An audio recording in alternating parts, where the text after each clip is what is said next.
ये जहेज इस्लामी रस्म नहीं है मुसलमानों, नहीं है इस्लामी रस्म।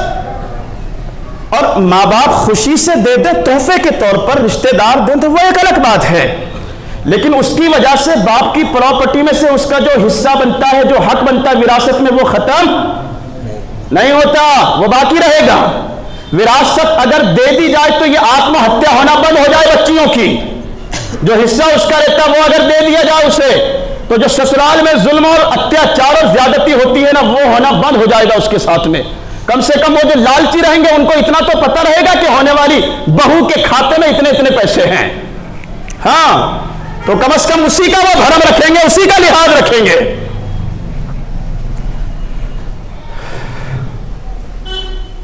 तो मैंने जो इब्तिदा में जो बात की है ना मुसलमानों, हम जो बच्चियों की शादियों में नाजायज खर्च करते हैं, वो खर्च कम करो और बदले में वही पैसा दो उसको। विरासत में जो उसका हक बनता है ना, वो पैसा दे दो उसे। वो भी खुश रहेगी, उसके ससुराल वाले भी खुश रहेंगे, आप भी खुश रहेंगे इंशाअल्लाह। समझ रहे हैं आप बात को? अमल करेंगे इंशाअल्लाह। आप विरासत में ऐसे हिस्सा नहीं दे रहे, बल्कि खूब धूम धड़ाके कर रहे हैं, खूब लुटा रहे, खूब लुटा रहे। जिसको देना है उसको देते नहीं, गैरों में आप खूब लुटा रहे हैं। कोई प्रोग्राम कर लिया, नाचने गाने वाले बुला लिए, डीजे वाले बुला लिए, उस पर लुटाए जा रहे, ले पैसा ले पैसा ले पैसा।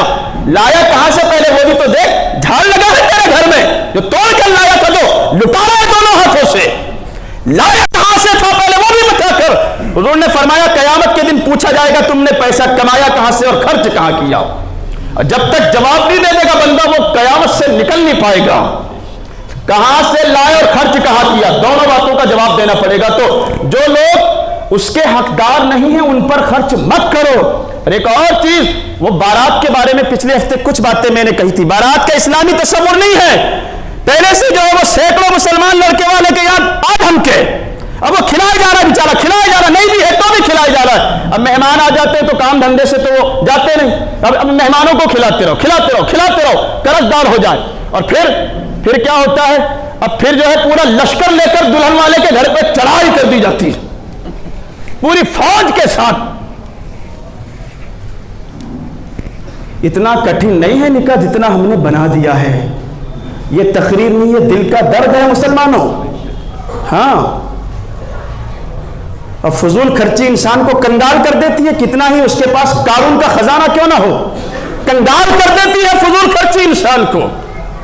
लिहाजा अपने लिए बचाओ, अपनी नस्लों के लिए बचाओ। जहां जरूरी है वहां खर्च करो, नाजायज कामों में खर्च मत करो। अल्लाह के यहां जवाब देना पड़ेगा। निकाह आसान है, खुदा के लिए निकाह को आसान कर दो, इतना आसान कर दो, इतना आसान कर दो, इतना आसान कर दो। मेरे आका ने फरमाया कोई शख्स तुम्हारे यहां निकाह का पैगाम लेकर आए, तुम उसके दीन के बारे में जानते हो कि अच्छा है, उसके अखलाक का तुम्हें इल्म हो, अपनी बेटी उसके साथ कर दो, निकाह पढ़ा दो। हाँ, निकाह पढ़ा दो उसका। वो जो माँ बाप भी सोचते हैं ना बेटी वाले करोड़पति मिल जाए, नौकरी वाला मिल जाए, तुम्हारे बेटी के नसीबे में जो लिखा है ना वही मिलेगा उसे। समझ रहे हैं? जो लिखा हुआ है वही मिलेगा। तुम कितना भी औलाद के लिए छोड़कर चले जाओ, वो नालायक अगर निकली ना तो तुम्हारे मरने के तीजे के बाद में बेच डालेगी सब। माँ बाप भले ही कितना अच्छा सोचे, कितनी प्रॉपर्टी छोड़ जाओ, लेकिन वो नाअहल निकले तो क्या कर लोगे तुम? कब्र में से आकर तलवार लेकर आओगे। अहल निकले अगर, तब वो तुम्हारे काम आएंगे, तब वो तुम्हारे लिए खर्च करेंगे। तो बेटी के नसीबे तुम बदल नहीं सकते।